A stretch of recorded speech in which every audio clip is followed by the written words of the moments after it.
Assalamualaikum warahmatullahi wabarakatuh. Bismillahirrahmanirrahim. Alhamdulillah alladzi hadana lihada wa ma kunna linahtadiya laula an hadana Allah. May yahdihillahu fala mudhillalah wa may yudlilhu fala hadiyalah. Wassalatu wassalamu ala Rasulillah Sayyidina Maulana Muhammadin ibni Abdillah wa ala alihi wa ashabihi wa man tabi'a huda, amma ba'd. Para pemirsa Channel yang dirahmati oleh Allah Subhanahu wa taala, alhamdulillah kita masih diberi kesempatan oleh Allah Subhanahu wa taala untuk hidup dan mengisi kehidupan kita dengan berbagai hal yang terpuji, terutama pada bulan Ramadan yang sangat mulia ini. Tak lain dan tak bukan, mudah-mudahan seluruh ibadah kita, puasa kita, dan ibadah-ibadah yang lainnya semua diterima oleh Allah Subhanahu wa taala. Amin ya mujibas sa'ilin. Salawat dan salam mari kita selalu curahkan kepada junjungan kita Nabi Muhammad sallallahu alaihi wasallam yang selalu kita harapkan syafaatnya dan yang menjadi panutan kita, dan mudah-mudahan kita termasuk orang-orang yang disyafaati olehnya dan mendapatkan ridho Allah Subhanahu wa taala. Para pemirsa rahimakumullah, tidak semua orang yang berpuasa maka puasanya pasti diterima oleh Allah Subhanahu wa taala. Memang tiada seorang pun di antara kita yang tahu apakah puasa kita diterima oleh Allah atau tidak. Tetapi kewajiban kita adalah berusaha agar puasa kita itu benar-benar diterima oleh Allah Subhanahu wa taala. Walaupun sampai akhir hayat mungkin kita tidak akan tahu diterima atau tidak. Tetapi sekali lagi kita harus berusaha agar puasa kita diterima oleh Allah Subhanahu wa taala.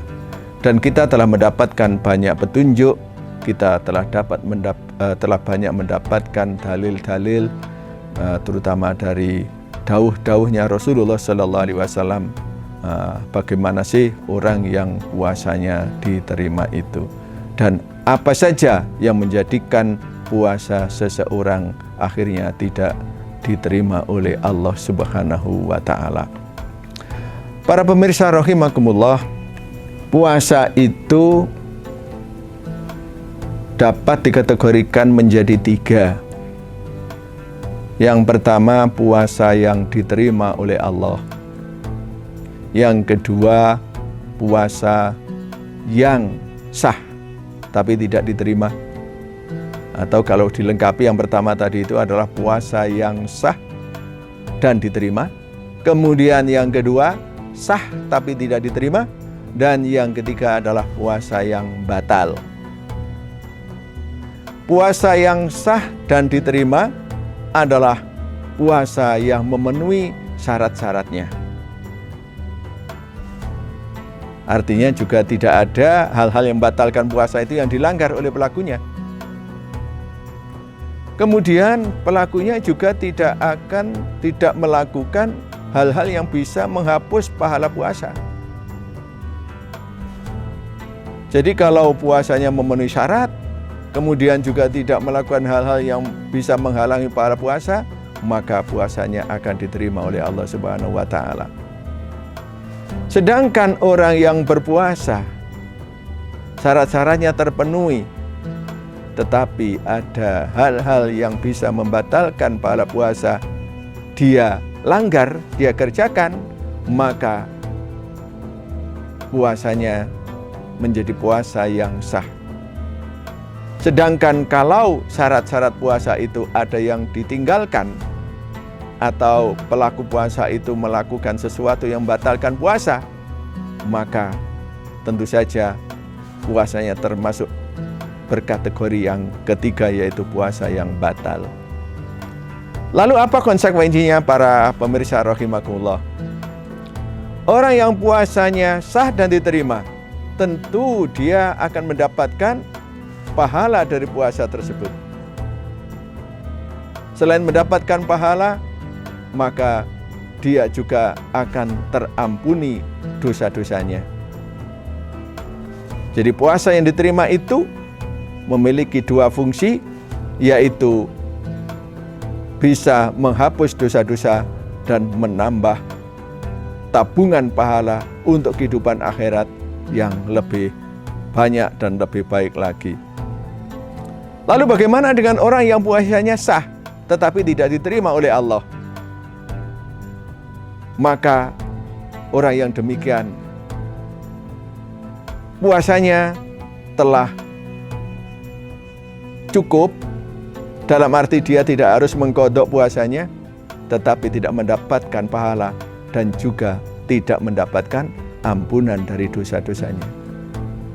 Sedangkan orang yang puasanya batal karena tidak memenuhi syarat atau karena melanggar atau melakukan hal yang membatalkan puasa, maka orang yang demikian wajib mengqadha puasanya. Nah, fokus kita kali ini adalah hal-hal apa yang bisa menjadikan puasa seseorang sia-sia. Barangkali kata sia-sia di sini perlu diarahkan kepada orang yang berpuasa itu hanya mendapatkan lapar dan dahaga, artinya tidak mendapatkan pahala puasa dan tidak diampuni dosa-dosanya. Maka ada beberapa hadis Rasulullah SAW yang menyatakan tentang hal ini. Di antaranya adalah laisa siyamu minal akli wasyurbi faqat, as-siyamu minal lahwi warrafath. Puasa itu atau puasa yang memenuhi syarat, puasa yang diterima oleh Allah adalah puasa yang tidak hanya menahan lapar dan dahaga, akan tetapi juga orang yang berpuasa itu menahan dirinya dari melakukan sesuatu yang sia-sia, menahan dirinya dari perkataan yang sia-sia, perbuatan yang sia-sia maupun perbuatan yang keji. Ini salah satu hadis Rasulullah SAW menyatakan seperti itu. Kemudian hadis lain yang walaupun sebagian ulama mengatakan hadis ini adalah hadis yang dianggap sebagai hadis yang batil ya, atau mungkin ada yang mengatakan hadis maudhu, mungkin juga ada yang mengatakan hadis yang dhaif ya. Ya katakanlah hadisnya dhaif misalnya, maka hadis dhaif itu sesungguhnya masih bisa kita ambil manfaatnya. Memang tidak bisa dijadikan sebagai hujjah, sebagai alasan untuk mempertahankan suatu hukum ya. Tetapi juga kita ambil sisi baiknya dari hadis ini, yaitu hadis yang menyatakan khamsun yuftirnas shaimah. Ada 5 hal yang bisa membatalkan pahala orang yang berpuasa. Jadi ada 5 hal bisa membatalkan pahala puasa. Kalau puasa pahalanya batal, berarti akan sia-sia puasanya. Artinya mereka hanya mendapatkan lapar dan dahaga. Apa 5 hal itu? Yang pertama adalah al-ghibah, menggunjing. Ungkapannya lebih pas, yang familiar adalah ngerasani atau rasan-rasan. Ya, ternyata orang menggunjing pada bulan Ramadan ini masih banyak. Anehnya mereka kalau ditegur, puasa-puasa jangan rasan-rasan, puasa-puasa jangan menggunjing, maka tidak sedikit mereka yang mengatakan atau yang menjawab, saya ini tidak ngerasani, yang saya sampaikan ini adalah apa adanya. Mereka tidak sadar bahwa sesungguhnya yang dikatakan ghibah menurut sabda Rasulullah SAW dalam hadisnya yang lain adalah dzikruka akhaka bima yakrah. adalah kau menyebut apa yang ada pada diri saudaramu, yang manakala dia mendengar kau sebut, kau bicarakan, maka dia tidak suka. Itulah ngerasani. Jadi fakta yang disampaikan itu, atau apa yang disampaikan jika sesuai dengan faktanya, dan jika pelakunya dengar maka dia tidak suka, itulah yang dikatakan ghibah, itulah yang dikatakan ngerasani. Dan apabila yang disampaikan itu tidak sesuai fakta, maka kata Rasulullah, itu sudah termasuk kategori fitnah. Dan kita semua tahu bahwa fitnah lebih besar dosanya daripada pembunuhan. Kemudian yang kedua, para pemirsa rahimakumullah, yaitu an-namimah. An-namimah itu adu domba. Tentu yang dimaksud bukan mengadu domba-domba peliharaan, itu bukan ya. Mengadu domba ini memperkencing perselisihan antara dua orang atau lebih ya. Orang yang berseteru, kita kobarkan perseteruannya. Kalau itu dilakukan oleh orang yang berpuasa, maka puasanya akan hilang pahalanya. Kemudian yang ketiga, para pemirsa, yaitu wal kadzibu, dusta. Dusta ini juga bisa menghapus pahala puasa kita. Karena itu harus kita tinggalkan. Baik dusta yang memang kita sengaja, ya ini yang juga harus kita hindari. Kadang-kadang kita dusta kepada saudara kita dengan maksud bergurau ya. Walaupun bergurau ini juga harus kita hindari. Nah, itu kalau dipercaya kalau oleh teman kita, ya, dia akan mendapatkan ruginya. Ya. Ini sangat dikhawatirkan, tetap menjadikan pahala puasa kita melayang. Kemudian wal kublah. Ya. Dalam lafal yang lain dikatakan an-nadhar bisahwah, ya. Melihat dengan syahwat. Kalau tadi itu kan al-kubla itu mencium ya. Tentu yang dimaksud ini ya mencium wanita yang halal baginya, yaitu istrinya ya. Nah, kalau melihat ini dilarang ini. Tentu saja mencium yang menimbulkan nafsu syahwat begitu ya. Ini bisa menghilangkan, bisa menghapus pahala puasa. Dan yang terakhir adalah al-yaminul fajirah. Lafal hadis yang lain menyatakan wal yaminul kadhibah, yaitu sumpah palsu. Ya, bersumpah tetapi sungguhnya dia tidak melihat. Bersumpah bahwa dia melihat padahal tidak melihat. Bersumpah dia menyatakan tahu padahal tidak tahu. Bersumpah tidak melakukan padahal dia melakukan, dan sebagainya. Ini bisa menghapus pahala puasa.